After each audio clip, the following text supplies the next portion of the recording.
Aujourd'hui, nous voulons particulièrement vous intéresser une pathologie qui peut, bien que d'autres, aider certains dans la maîtrise de ces concepts. Je parle bien évidemment de l'endocardite infectieuse. Bon, pour plus se plonger dans le sujet, qu'est-ce que l'endocardite infectieuse? En fait, l'endocardite infectieuse, c'est une maladie due à une inflammation de la paroi endocardique du cœur, due à une entrée dans la circulation sanguine de bactéries inhabituelles au système. Ces bactéries peuvent être différentes pour différentes natures, autant pour moi, staphylocoque.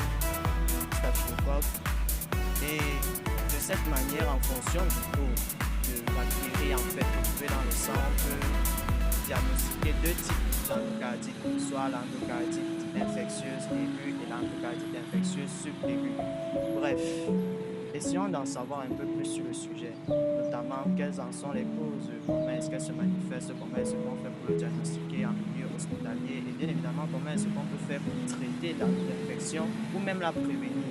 Sans plus tarder, alors entrons plus ou moins dans le vif du sujet où mes autres camarades ici présents vont prendre le temps, chacun à leur tour, de vous présenter un peu plus ce que c'est que l'endocardite infectieuse. Ok, bonjour à tout le monde. Alors, comme notre camarade si bien évoqué dans l'introduction, nous allons parler des causes de l'endocardite infectieuse. Alors, sachant que dans notre circulation sanguine, nous ne devons pas retrouver des micro-organismes, notamment les bactéries. Les bactéries vont s'introduire à travers certains phénomènes et vont attaquer les valves cardiaques de l'endocarde. Maintenant, comment se fait cette introduction des bactéries dans la circulation sanguine? Elles se font notamment à travers nos activités quotidiennes. Par exemple, lors des lésions.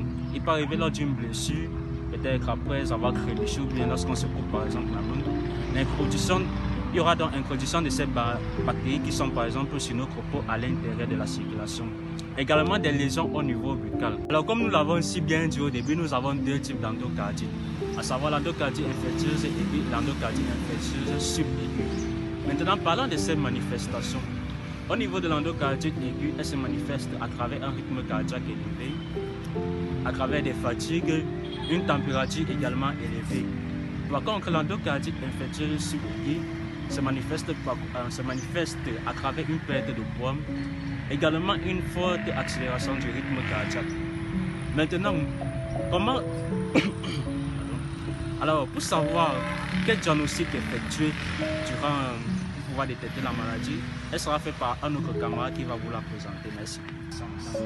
L'endocardite infectieuse est une maladie qui peut être diagnostiquée de plusieurs façons, telles qu'un examen clinique. Lorsque le médecin remarque des signes et des symptômes tels que des fièvres, des fatigues, des douleurs articulaires.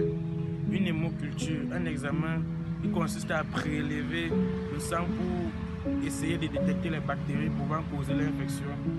Une échocardiographie est un examen qui permet d'apercevoir les valves cardiaques pour voir les changements causés par la maladie.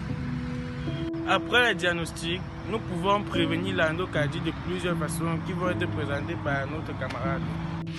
En ce qui concerne la prévention contre l'endocardite infectieuse, nous pouvons voir premièrement le maintien de la peau très propre.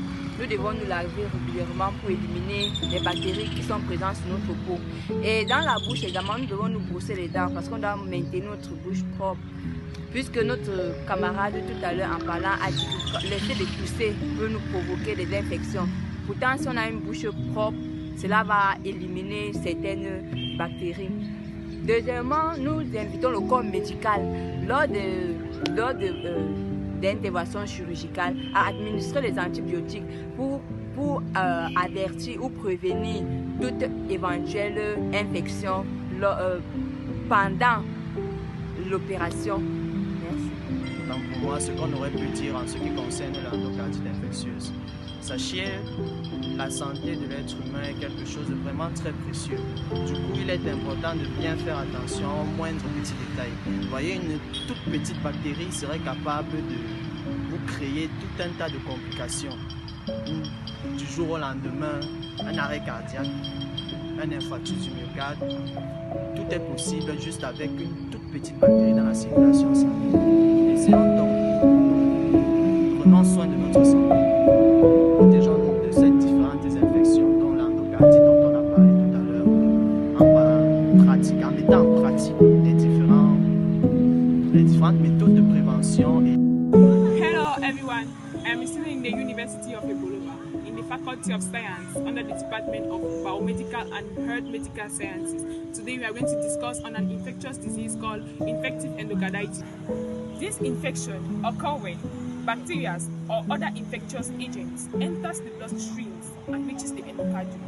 A patient suffering from infective endocarditis presents the following signs and symptoms: fever, joint and muscle pains, chills, excessive fatigue, weight loss, night sweat, and loss of appetite. In some cases, serious complications can occur, such as heart problems, abscesses, and infection of other parts of the body. Hello everyone, I'm a student of University of Ebolowa in the Faculty of Science under the Department of Biomedical and Health Medical Sciences. This infectious disease can be prevented with the following methods. 1.